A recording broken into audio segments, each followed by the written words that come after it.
آپ نے فرمایا تمہیں اس دنیا میں آنا مبارک ہو۔ میں خاموش رہا، پھر آپ ان کی طرف متوجہ ہو گئے۔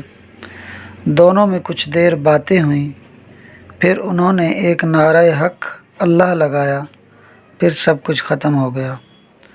انہوں نے کہا آنکھیں کھول دو، کام ہو گیا۔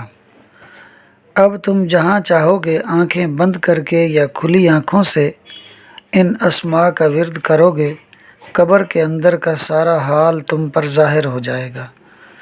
تم سنت انبیاء اور اولیاء پر چلتے ہوئے جو کچھ مانگنا ہے صرف اپنے خالق و مالک ہی سے مانگنا، اور خلق خدا کو بھی اللہ ہی سے مانگنے کی ترغیب دینا، کیونکہ پھر عام لوگوں کے عقائد کم علمی کی وجہ سے خراب اور مشرکانہ ہو جاتے ہیں، لہٰذا تم سختی سے اس کی پابندی خود بھی کرو گے اور اپنے ماننے والوں سے بھی کرواؤ گے۔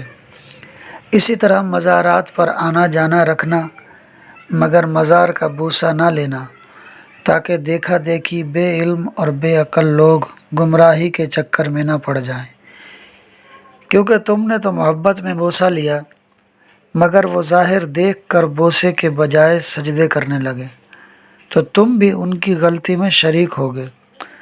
لہٰذا پھر یہ کہا جاتا ہے کہ احتیاط کرنا، کیونکہ بزرگوں نے کہا ہے کہ جہاں شرک کا ذرا برابر بھی شبہ ہو وہاں احتیاط لازم ہے۔ اس چکر میں نہ پڑنا کہ چومنا یا قبر کو بوسہ دینا محبت ہے، عبادت نہیں۔ جہاں بھی ذرا برابر شرک کی بات دیکھو وہاں بہت احتیاط کرنا۔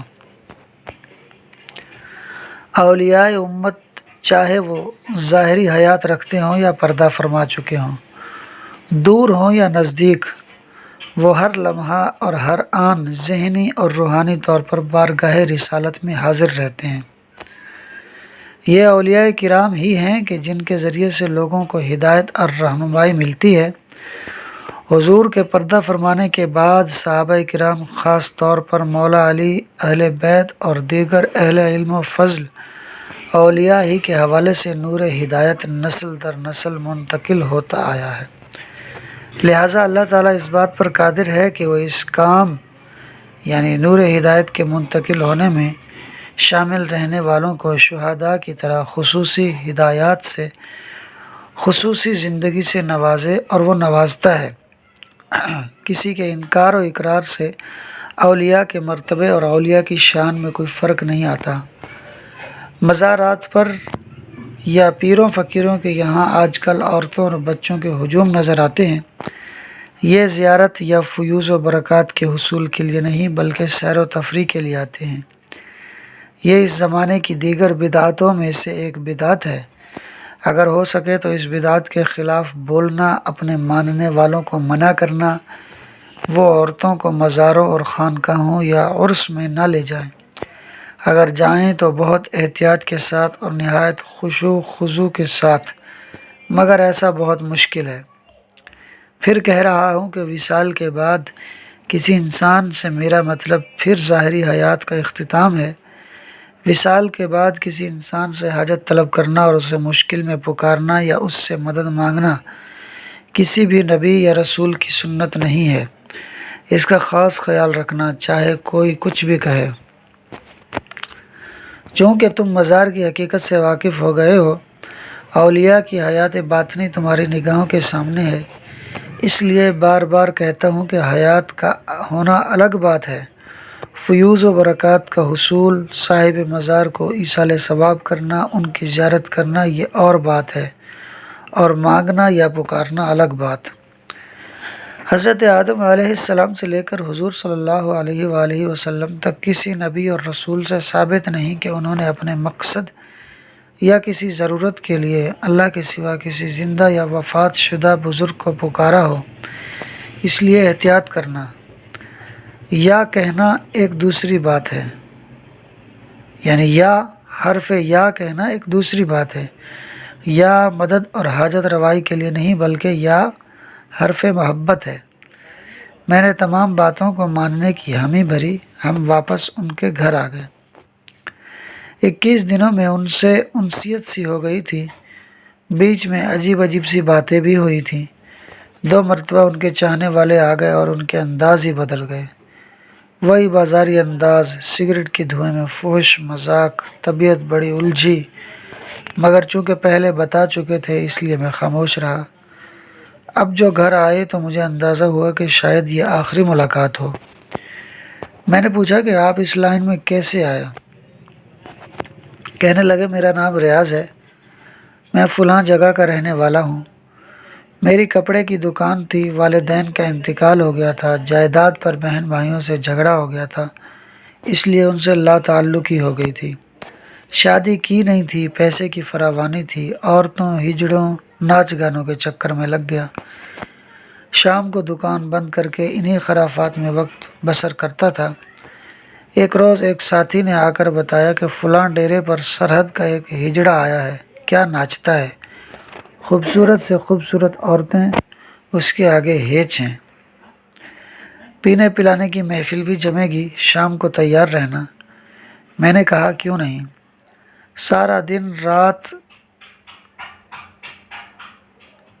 دن رات کی رنگینیوں کے تصور میں مست رہا۔ شام کو دکان بند کی، گھر گیا، نئے کپڑے نکالے، نہا دھو کر تیار ہو کر تانگا لیا اور دوستوں سے جو جگہ ملنے کی طے ہوئی تھی ادھر روانہ ہوا۔ راستے میں ایک مجمع لگا دیکھا تو تانگا رکوا دیا۔ قریب جانے پر پتہ چلا کہ کوئی ایکسیڈنٹ ہو گیا ہے، ایک بڑے میاں روڈ پر پڑے ہیں، آنکھیں بند، چاروں شانے چت، کونیوں اور ماتھے سے خون، تھوڑا خون بہہ رہا ہے۔ میں نے ایک آدمی سے پوچھا تو اس نے کہا کہ کوئی گاڑی ٹکرا گئی ہے۔ میں نے کہا تو کوئی انہیں اسپتال لے جاؤ، تماشا کیوں بنا رکھا ہے؟ کسی نے کہا دوسروں کو کیوں کہہ رہے ہو، خود ہی لے جاؤ۔ میں نے کہا اچھا ٹھیک ہے۔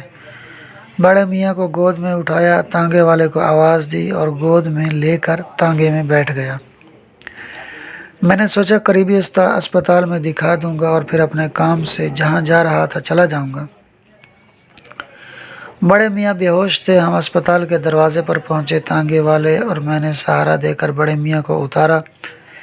میں نے تانگے والے کو فارغ کیا اور ایمرجنسی سے پرچی بنوا کر اندر آ گیا۔ ان کا سر گود میں رکھ لیا۔ فوراً ہی ایک آدمی آیا، اس نے بڑے میاں کی نبض دیکھی، آنکھیں چیک کیں اور ڈاکٹر کو بلانے چلا گیا۔ اتنے میں بڑے میاں نے الٹی کی۔ میں جو کپڑوں میں بہت احتیاط کر رہا تھا کہ کہیں خون وغیرہ نہ لگ جائے، اب تو بالکل مایوس ہو گیا۔ مگر حیرت کی بات ہے کہ مجھے غصہ بالکل نہ آیا۔ ڈاکٹر کے آنے پر میں باتھ روم چلا گیا، قمیض اتار کر دھوئی، شلوار پر جہاں گندگی لگی تھی صاف کی اور بڑے میاں کے پاس آ گیا۔ ڈاکٹر نے پوچھا کون ہے، کہاں سے لائے، کیا ہوا ہے؟ میں نے سب کچھ تفصیلاً بتا دیا۔ ڈاکٹر نے بتایا کہ دماغ پر چوٹ لگی ہے، کیا ان کی جیب سے کوئی عطا پتہ ملا ہے؟ میں نے کہا کہ میں نے دیکھا نہیں۔ ڈاکٹر نے ڈسپنسر کو کہا، اس نے چیک کیا تو ایک پرانی سی تسبیح، ایک چابی کا گچھا اور کچھ روپے ملے۔ پتہ نہیں چلا کہ یہ کون ہے اور کہاں سے آئے ہیں۔ ڈاکٹر نے کہا آپ اپنا نام پتہ لکھوا دیں۔ میں نے لکھوا دیا۔ اب ڈاکٹر نے چند دوائیں اور انجیکشن، ڈرپ وغیرہ لکھیں، وہ میں فوراً لے آیا۔ ڈاکٹر نے کہا انہیں ICU میں داخل کرنا پڑے گا۔ میں نے کہا ٹھیک ہے آپ داخل کریں، جو خرچ ہوگا میں دوں گا۔ انہیں ICU میں داخل کر دیا گیا۔ رات زیادہ ہو چلی تھی، میں وہ پروگرام بھلا کر بڑے میاں کی تیمارداری میں جت گیا۔ ڈاکٹر نے کہا آپ چاہیں تو آرام کر لیں۔ میں وہیں باہر ایک بینچ پر بیٹھ گیا۔ تھوڑی دیر بعد واپس گیا تو دیکھا کہ وہ کچھ بڑبڑا رہے تھے۔ میں ڈاکٹر کے کمرے میں چلا گیا تو پتہ چلا کہ ڈاکٹر بدل گیا ہے۔ میں نے ڈاکٹر سے کہا کہ مریض شاید ہوش میں آ رہا ہے۔ ڈاکٹر نے کہا اچھا میں آتا ہوں۔